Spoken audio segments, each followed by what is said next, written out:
हम लोगों ने आज एडिटिव्स की डिटेल पढ़नी है। लास्ट टाइम हम लोगों ने पढ़ा था कि एडिटिव क्या होता है। एडिटिव वो सब्सटेंसेस हैं जिनका कोई फार्माकोलॉजिकल एक्शन नहीं होता, इनका कोई थेरेप्यूटिक इफेक्ट नहीं है। ये हम मेडिसिन में क्यों डालते हैं, क्यों ऐड ऑन करते हैं, क्यों इनको मेडिसिन के अंदर इनकॉर्पोरेट करते हैं, ये कुछ रीजंस इन्होंने बताई हुई थी, कुछ मैंने आप लोगों को एक्सप्लेन की थी कि मेडिसिन को कोई पर्टिकुलर शेप देने के लिए, मेडिसिन की स्टेबिलिटी को इंक्रीज करने के लिए, मेडिसिन को फॉर्मुलेट करने के लिए। अब एक मेडिसिन है जो कि सॉलिड फॉर्म में है, आपने उसका सिरप बनाना है तो कोई ना कोई तो चीज़ आपको चाहिए होगी जो उसको सॉलिड स्टेट से लिक्विड स्टेट के अंदर कन्वर्ट करे, तो that would be an additive.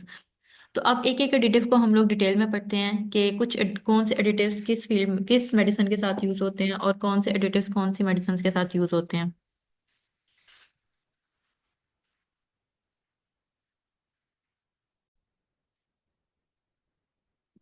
अच्छा, अब हम लोगों ने एक एक एडिटिव पढ़ना है, फिर हम साथ साथ देखते जाते हैं कि कौन से एडिटिव्स कौन सी मेडिसिन में यूज होते हैं और कौन से एडिटिव्स कौन सी मेडिसिन में यूज होते हैं। सॉलिड के अंदर कुछ स्पेसिफिक यूज होते हैं, लिक्विड्स के अंदर कुछ और स्पेसिफिक यूज होते हैं, और सेमी सॉलिड्स के अंदर कुछ स्पेसिफिक यूज होते हैं। अब सबसे पहला हमारे पास नंबर वन है वहीकल। वहीकल कोई भी ऐसी चीज होती है जो कि आपकी मेडिसिन को अपने अंदर या तो डिजोल्व कर ले, या उसको अपने अंदर सस्पेंड कर ले, या डिस्पर्स कर ले। इसकी बेस्ट एग्जांपल है, या तो आपने किसी सॉलिड ड्रग को लिक्विड में कन्वर्ट करना है, या किसी सॉलिड ड्रग को सेमी सॉलिड में कन्वर्ट करना है। एक सॉलिड आपके पास जो है, आपके पास कोई पाउडर फॉर्म में ड्रग है, पाउडर फॉर्म में आपके पास मेडिसिन है। अब हम लोगों ने उसको फॉर्मुलेट करना है, मैं आप लोगों को एग्जांपल देके समझा रही हूँ। अब हमने उसको फॉर्मुलेट करना है, हमने उसका सिरप बनाना है या सस्पेंशन बनानी है। तो या हमें जो है उसको लिक्विड फॉर्म के अंदर, या तो अगर सिरप बनाना है तो डिजोल्व करना पड़ेगा कंप्लीट, क्योंकि सिरप जो होते हैं कंप्लीटली डिजोल्व होते हैं, कंप्लीटली ट्रांसपेरेंट होते हैं। या फिर अगर हमने उसकी सस्पेंशन बनानी है तो हमें उसे किसी लिक्विड के अंदर सस्पेंड करना पड़ेगा जिसमें उसके पार्टिकल्स नजर आएंगे। या तो फिर अगर हमने उसको किसी सेमी सॉलिड के अंदर कन्वर्ट करना है तो हमें उसको किसी ना किसी बेस के अंदर, किसी ना किसी सेमी सॉलिड चीज के अंदर जो है वो डिस्पर्स करना पड़ता है। कोई बेस्ड की बेस्ट बेस्ट एग्जांपल जो कि आप लोगों ने अपनी रोजमर्रा जिंदगी में देखी है, वो पेट्रोलियम जेली है। वो एक ऑयली बेस है, वो बेस हम यूज करते हैं ऑयली सेमी सॉलिड मेडिसिन बनाने के लिए। ये चीज, तो कोई भी व्हीकल एक ऐसा मीडियम होता है, एक ऐसी चीज होती है जिसके अंदर आप मेडिसिन या किसी भी चीज को कंटेन करते हो, उसको डिजोल्व करा देते हो, उसको सस्पेंड करा देते हो या डिस्पर्स करा देते हो। तो व्हीकल जो होते हैं वो मेडिसिन को अपने अंदर रखते हैं। जैसे व्हीकल्स हम लोग का वैसे इंग्लिश का वर्ड है जिसमें ट्रांसपोर्ट को हम व्हीकल कहते हैं, जो हमें एक जगह से दूसरी जगह लेके जाते हैं। तो मेडिसिन के केस में भी व्हीकल ऐसी ही चीज है जो कि मेडिसिन को अपने अंदर कंटेन करती है, अपने अंदर रखती है, और उसको पूरा का पूरा फॉर्मुलेट करवा के एक मेडिसिन में कन्वर्ट कर देती है, एक प्रॉपर डोजेज फॉर्म में कन्वर्ट कर देती है। अब लिक्विड के केस के अंदर जो हम लोग लिक्विड व्हीकल्स यूज करते हैं उनके अंदर एग्जांपल है water, aromatic water. Aromatic means खुशबू, जिनकी खुशबू हो। उसके अलावा वाटर फॉर इंजेक्शन, ये स्टेराइल होते हैं, इनके अंदर कोई जरासीम नहीं होता। Glycerin, propylene, glycol and oils, ये वो लिक्विड्स हैं जिनको हम एज अ व्हीकल यूज कर सकते हैं। इसके अलावा अब ये लिक्विड व्हीकल्स हैं जिसके अंदर ड्रग डिजोल्व या सस्पेंड होती है। अब हम डिस्पर्स की बात करेंगे कि आपने ड्रग को, मतलब सॉलिड को, किस में कन्वर्ट किया है, सेमी सॉलिड डोजेज फॉर्म के अंदर। या तो आपने उसकी क्रीम बना दी, या आपने उसकी ऑइंटमेंट बना दी, या आपने उसका लोशन बनाया, मतलब कि एक सॉलिड ड्रग को आपने एक सेमी सॉलिड डोजेज फॉर्म की तरफ लेके गए हो। तो सॉलिड ड्रग को जब हम सेमी सॉलिड डोजेज फॉर्म की तरफ लेके जाते हैं तो हम उसको किसी ना किसी बेस के अंदर जो है इनकॉर्पोरेट करते हैं। बेस की मैंने अभी आपको पेट्रोलियम जेली एग्जांपल दी थी।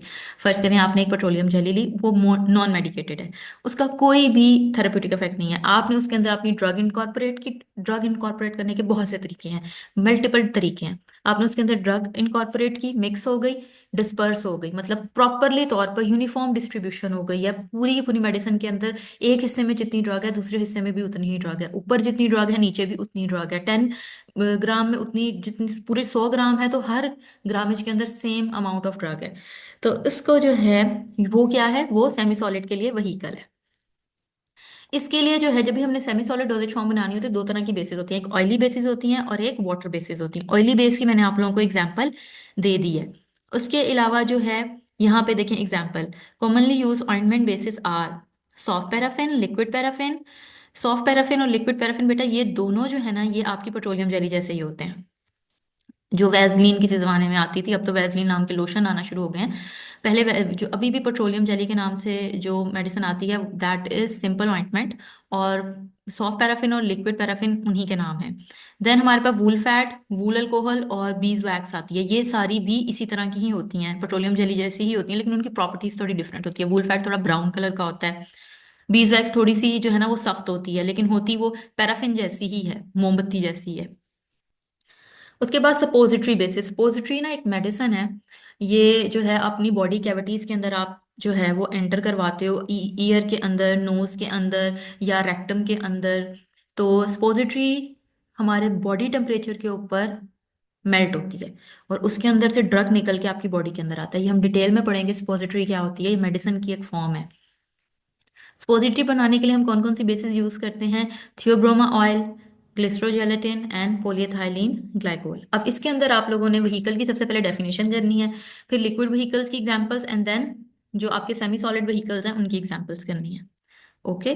तीन तरह की डोजेज फॉर्म्स है ना, या तो फिर आपकी सॉलिड डोजेज फॉर्म है, लिक्विड डोजेज फॉर्म है, या आपकी सेमी सॉलिड डोजेज फॉर्म है। सॉलिड फॉर्म में ड्रग है, उसको अगर आपने सॉलिड ही फॉर्म में रखना है, पाउडर फॉर्म में आपके पास ड्रग आया और आपने टैबलेट बनानी है, आपको उसके लिए व्हीकल की जरूरत नहीं है। सॉलिड फॉर्म में ड्रग है, आपने उसको लिक्विड फॉर्म में कन्वर्ट करना है, आपको उसके लिए व्हीकल चाहिए है। सॉलिड फॉर्म में ड्रग है, आपने उसको सेमी सॉलिड फॉर्म में कन्वर्ट करना है, आपको व्हीकल चाहिए है। ये हो गया व्हीकल। सबसे पहले आगे डेफिनेशन, देन लिक्विड व्हीकल्स की ये एग्जांपल्स हैं, अंडरलाइन कर लें। देन जो आपकी सेमी सॉलिड व्हीकल्स की दो तरह की एग्जांपल्स हैं, एक उन्होंने ऑइंटमेंट बेसिस की एग्जांपल दी है और एक उन्होंने सपोजिटरी बेसिस की एग्जांपल दी है। फिर हमारे पास आता है बच्चों डायलुएंट्स। डायलुएंट्स जो होते हैं ये क्यों इस्तेमाल करते हैं? ये भी सबसे पहली चीज इनर्ट सब्सटेंसेस हैं, इनका कोई ना कोई फार्माकोलॉजिकल एक्शन नहीं है, ये थेराप्यूटिक नहीं है। ये सिंपली हम किसी भी मेडिसिन का बल्क इंक्रीज करने के लिए इस्तेमाल करते हैं। बल्क या तो ये इंक्रीज कर देते हैं या उसकी कंसंट्रेशन को कम कर देते हैं। अब इसकी मैं आपको एक एग्जांपल देती हूँ। एक आपके पास ड्रग है, ड्रग जो है वो आपने टैबलेट बनानी है, तो आपके पास पाउडर फॉर्म में ही ड्रग आया है, तो असूली तौर पे तो आपको उसके अंदर व्हीकल तो नहीं चाहिए, सॉलिड से सॉलिड डोजेज फॉर्म ही बनानी है आपने। लेकिन वो जो ड्रग आपने बनानी है ना, वो आपने बनानी है 2 mg की टैबलेट। अब 2 mg जब आप उसको ग्रामेज लोगे, उसको वे करोगे, तो वो बहुत थोड़ी का अमाउंट है। उतनी छोटी आप टैबलेट बना ही नहीं सकते, वो तो मशीन में ही नहीं जा सकती, फ्लो ही नहीं कर सकती। उतना छोटा तो कोई पंच है ही नहीं अवेलेबल। तो हम क्या करते हैं, हम उस मेडिसिन के साथ डायलुएंट्स डालते हैं उसकी कंसर्ट बल्क इंक्रीज करने के लिए। जब हम बल्क इंक्रीज कर देते हैं तो वो अब हम उस 2 mg की मेडिसिन को आप जो है वो 10 mg तक ले जाएंगे या 20 mg तक ले जाएंगे, तो जिसमें से सिर्फ 2 mg ड्रग होगा, बाकी जो अगर हम 20 mg तक लेके गए हैं तो जो 18 mg है वो उसके अंदर क्या है, डायलुएंट है। उसका कोई थेराप्यूटिक इफेक्ट नहीं है, बस उसने क्या कहा है, प्रॉपर एक मेडिसिन को शेप देने के लिए हमने उसको इस्तेमाल किया है। अब लिक्विड के केस में अगर आप डायलुएंट डाल रहे हो तो व्हीकल और डायलुएंट सेम है लिक्विड के केस के अंदर। लेकिन अगर आप सॉलिड के केस के अंदर एंटर कर रहे हो तो in solids, diluents are included in the formulation of powders, granules, and tablets, capsules, where they are used to increase the bulk of other materials for easy conversion into proper dosage form। जो मैंने अभी आपको बताया कि bulk increase कर देंगे ताकि वो जो ड्रग है वो इजीली एक प्रॉपर डोजेज फॉर्म में कन्वर्ट हो जाए। अब एक मेडिसिन है, वो आपने 500 mg बनानी है, ठीक है, एक टेबलेट है 500 mg बनानी है, तो उसके अंदर डायलुएंट नहीं यूज होगा, क्योंकि आपकी जो मेडिसिन है वो ऑलरेडी उसका जो अमाउंट ऑफ ड्रग है, जो स्ट्रेंथ है, वो इतनी है कि उसको इजीली कन्वर्ट किया जा सकता है एक प्रॉपर डोजेज फॉर्म के अंदर। डायलुएंट्स हम कौन कौन से यूज करते हैं, एग्जाम्पल देखें। अच्छा, हम लोग फिर किन मेडिसिन के अंदर ये यूज करते हैं डायलुएंट्स? वो मेडिसिन जो कि बहुत कम क्वांटिटी में इस्तेमाल होती हैं, वो मेडिसिन जो जिनका डोज जो होता है बहुत कम होता है, और ऐसी मेडिसिन जिनका डोज कम होता है हम उनको क्या कहते हैं, हम उनको पोटेंट ड्रग्स कहते हैं। क्या कहते हैं? Potent drugs. POTENT। Potent drugs वो ड्रग्स होते हैं जो जो बहुत कम क्वांटिटी में हमें चाहिए होते हैं। जैसे 0.5 mg की भी टैबलेट्स हमें मिल जाती हैं, 1 mg की भी हमें टैबलेट मिलती हैं, 2 mg की भी हमें टैबलेट मिलती हैं। तो ये वो ड्रग्स होते हैं जिनको हम पोटेंट ड्रग्स कहते हैं। पोटेंट ड्रग्स वो ड्रग्स होते हैं जो कि जिनको असर करने के लिए, अपनी थेराप्यूटिक एफिकेसी दिखाने के लिए, थेराप्यूटिक इफेक्ट दिखाने के लिए बहुत कम क्वांटिटी चाहिए होती है।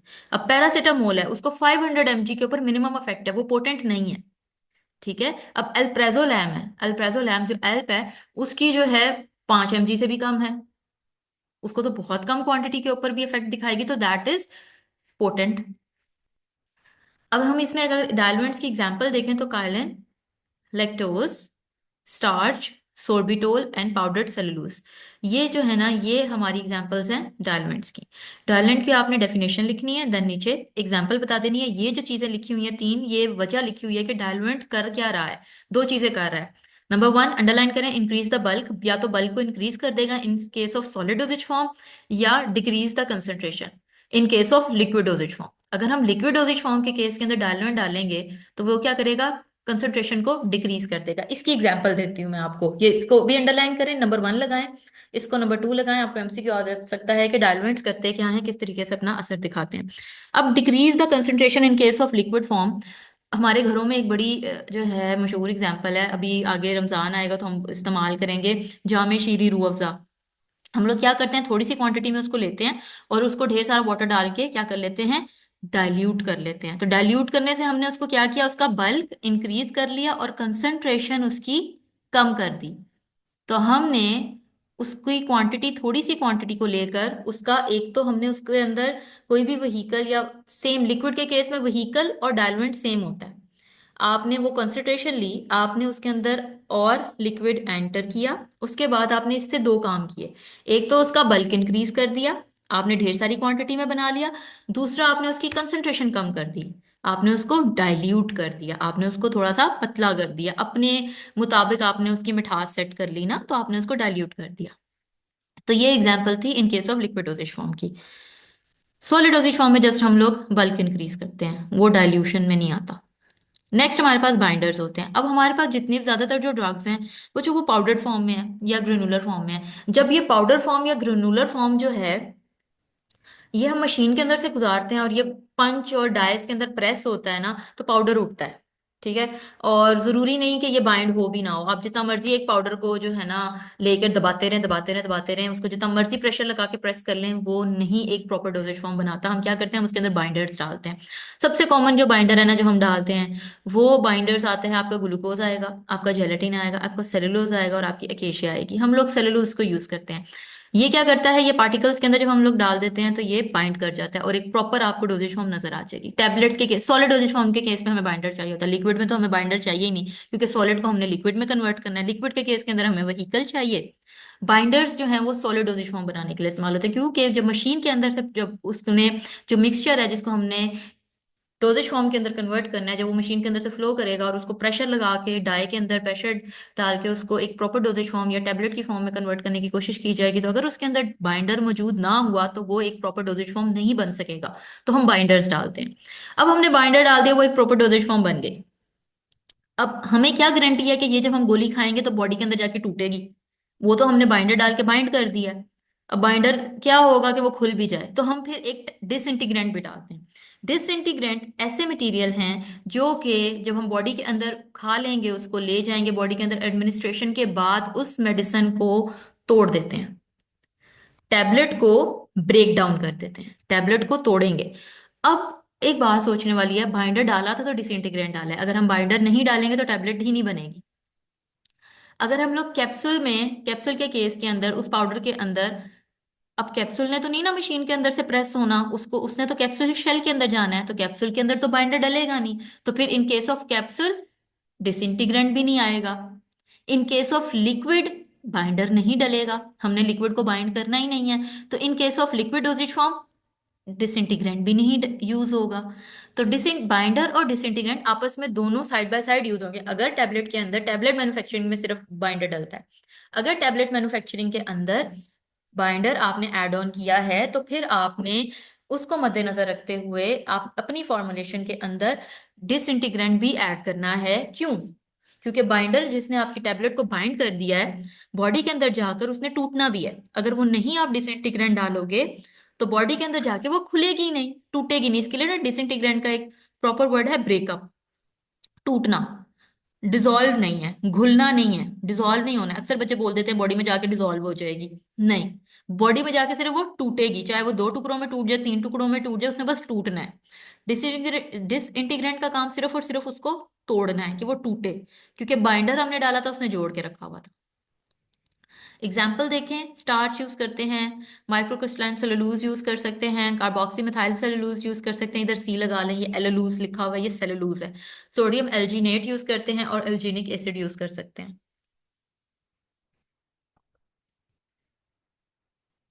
इसमें ना एक देखें, अगर हम लोग के व्हीकल में भी सेलुलोज यूज हुई हुई है, उसके अलावा डायलुएंट के अंदर सेलुलोज यूज हुई है, बाइंडर के अंदर सेलुलोज यूज हुई है और डिसइंटीग्रेंट के अंदर भी सेलुलोज यूज हुई है, लेकिन उसके डिफरेंट डिफरेंट डेरिवेटिव्स यूज हुए हैं।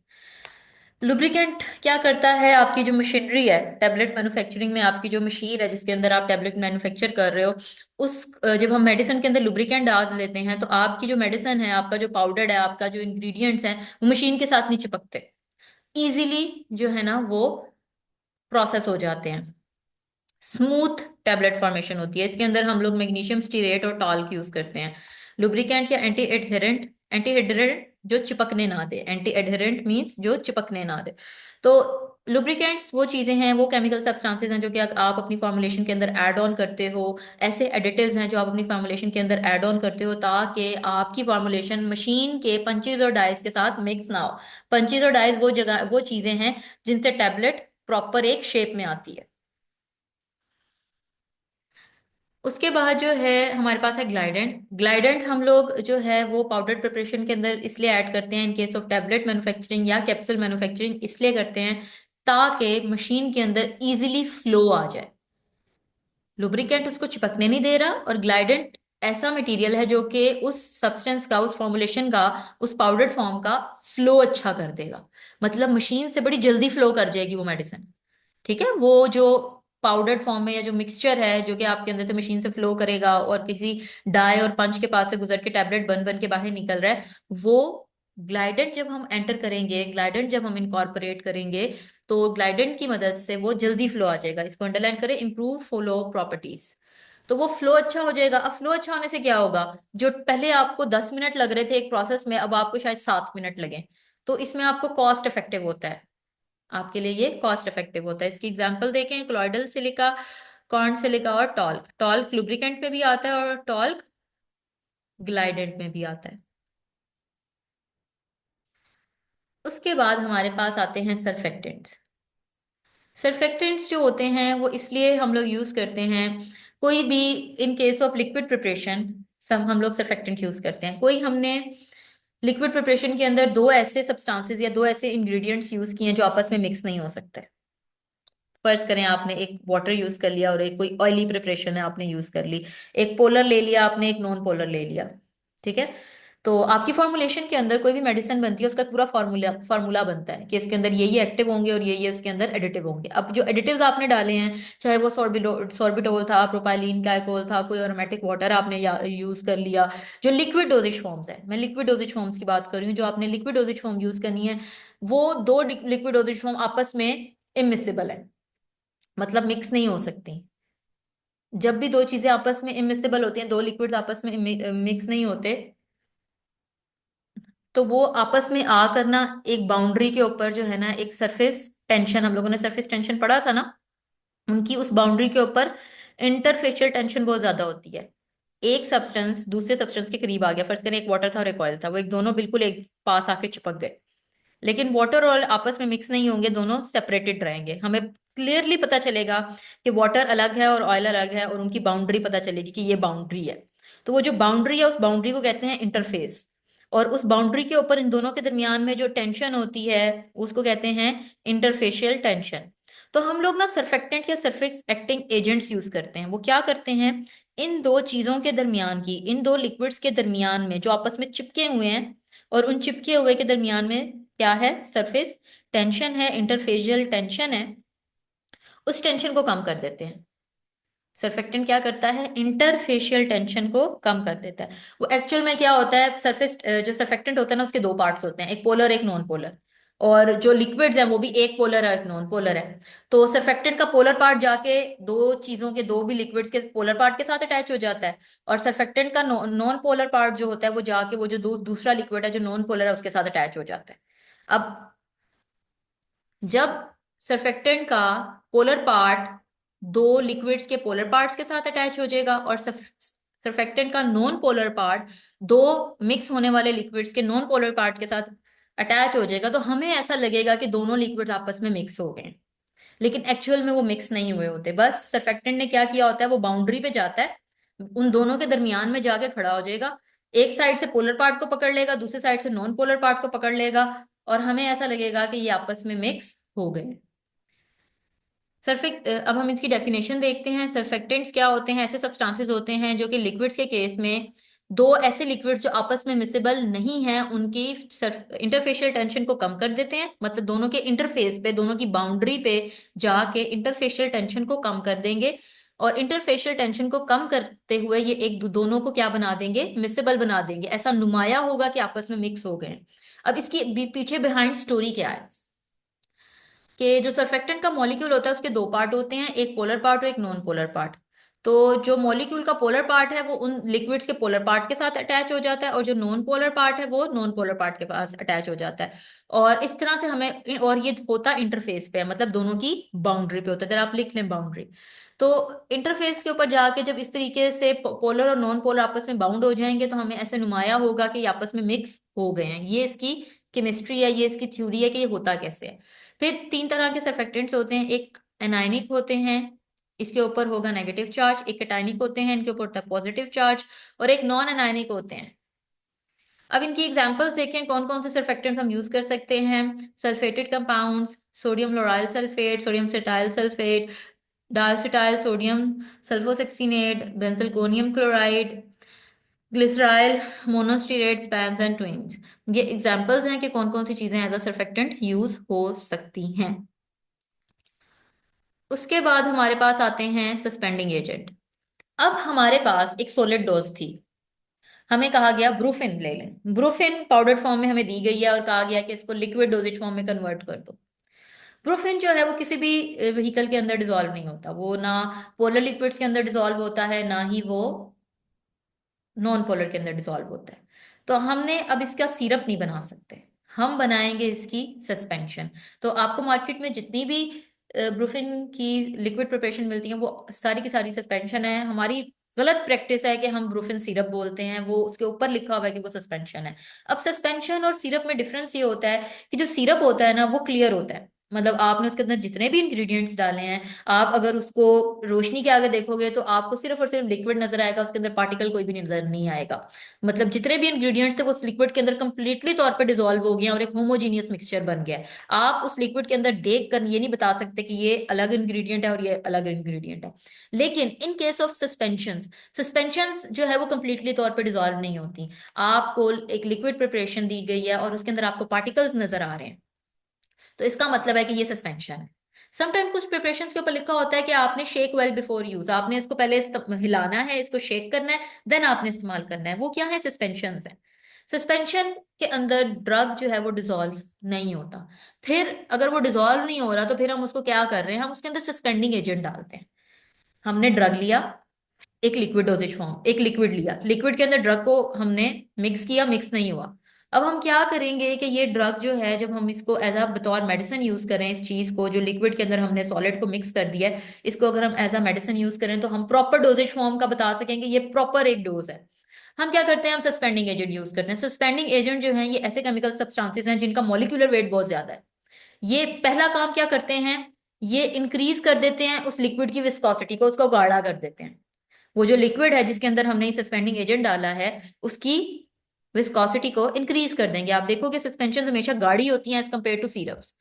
फिर क्या कर देंगे, अगर वो चीज गाढ़ी हो गई है, वो विस्कस हो गई है, तो जब आप उसको एकदम से मिक्स करते हैं, उसको एक दफा शेक करते हैं, तो कंप्लीटली तौर पर तमाम ड्रग जो है उस प्रिपरेशन के अंदर यूनिफॉर्मली डिस्ट्रीब्यूट हो जाती है। मतलब अपर लेयर में जितना ड्रग है डाउन लेयर में उतना ही है, राइट साइड पे जितना ड्रग है लेफ्ट साइड पे भी उतना ही है। पूरी प्रिपरेशन के अंदर कंप्लीटली तौर पर जो है वो ड्रग यूनिफॉर्मली डिस्ट्रीब्यूट हो जाता है। फिर साथ ही आप जो है उसका कैप खोल के उसको स्पून या कोई भी टूल है जिससे आपने उसको मेजर करना है वो लेके आप अपने अंदर जो है अपना डोज ले लेते हो। तो ये चीज, इससे एक चीज मेक श्योर हो जाती है कि आप जो डोज ले रहे हो वो प्रॉपर है। अब आपने एक सस्पेंशन ली, सस्पेंशन के अंदर ड्रग डिसॉल्व नहीं होता, आप उसके अंदर जो है तो वक्त के साथ साथ वो ड्रग नीचे बैठ जाता है। अब आपकी मार्केट में शेल्फ के ऊपर वो ड्रग पड़ी हुई है, सस्पेंशन की बॉटल पड़ी हुई है, आपको डिस्पेंसर ने या फार्मासिस्ट ने आपको दे दी, डिस्पेंस कर दिया, आप घर लाए हो, घर लाके आपने उसको चम्मच में लिया और पी लिया, आपने उसे मिक्स नहीं किया, तो ड्रग तो आपकी सारी नीचे बैठ चुकी हुई है। आपकी ड्रग सारी नीचे बैठ गई है, आपने तो जो अपने अंदर बॉडी के अंदर एंटर करवाया है ड्रग, वो तो प्लेन व्हीकल आपने एंटर करवा लिया है, ड्रग तो आपका सारा नीचे बैठा हुआ है। तो सस्पेंडिंग एजेंट्स हम इन केस ऑफ सस्पेंशन ऐड करते हैं, और क्यों ऐड करते हैं? ताकि यूनिफॉर्म डिस्ट्रीब्यूशन हो जाए ड्रग के अंदर। अब हम लोग इतनी मुशक्कत कर क्यों रहे हैं? इसलिए कर रहे होते हैं क्योंकि ड्रग जो है वो इस नोयत का है कि ना वो पोलर लिक्विड्स के अंदर हल हो रहा है, ना वो नॉन पोलर लिक्विड्स के अंदर हल हो रहा है। तो ऐसी चीज जो ना लिक्विड पोलर के अंदर हल होती है, ना नॉन पोलर के लिए हल होती है, तो फिर हमने उसको किस चीज के अंदर हल करना है? हम फिर क्या करते हैं, उसकी सस्पेंशन बना लेते हैं। हम एक तो उसको गाढ़ा कर लेते हैं। गाढ़ा कर क्यों करते हैं? गाढ़ा करने का पॉइंट ये होता है कि जब आप उसको एक दफा हिलाते हो और वो यूनिफॉर्मली डिस्ट्रीब्यूट हो गया है, तो पार्टिकल्स को दोबारा नीचे बैठने में थोड़ा टाइम लगे। गाढ़ी चीज के अंदर पार्टिकल्स को सेडिमेंट होने में, थोड़ा नीचे मूव करने में टाइम लगता है। तो ये हो गए हमारे सस्पेंडिंग एजेंट्स। सस्पेंडिंग एजेंट्स की जो क्लासिफिकेशन है, तीन तरह के होते हैं: नेचुरल होते हैं, सिंथेटिक होते हैं, सेमी सिंथेटिक होते हैं। नेचुरल की एग्जांपल्स देखें: अकेशिया, ट्रेगाकैंथ, एगर, जेलाटिन, किसेन और सिलिका, कोलॉइडल, एल्यूमिना, बेंटोनाइट, वीगम। और सेमी सिंथेटिक सेलुलोज और सेलुलोज के ही डेरिवेटिव्स हैं सारे के सारे: methyl cellulose, sodium carboxy methyl cellulose, hydroxy ethyl cellulose, hydroxy propyl cellulose. और सिंथेटिक को अगर हम देखें तो इसके अंदर कार्बोपोल्स एंड पॉलीऑक्स। ये क्लासिफिकेशन आ गई, और ये हर क्लास की एग्जांपल्स आ गई।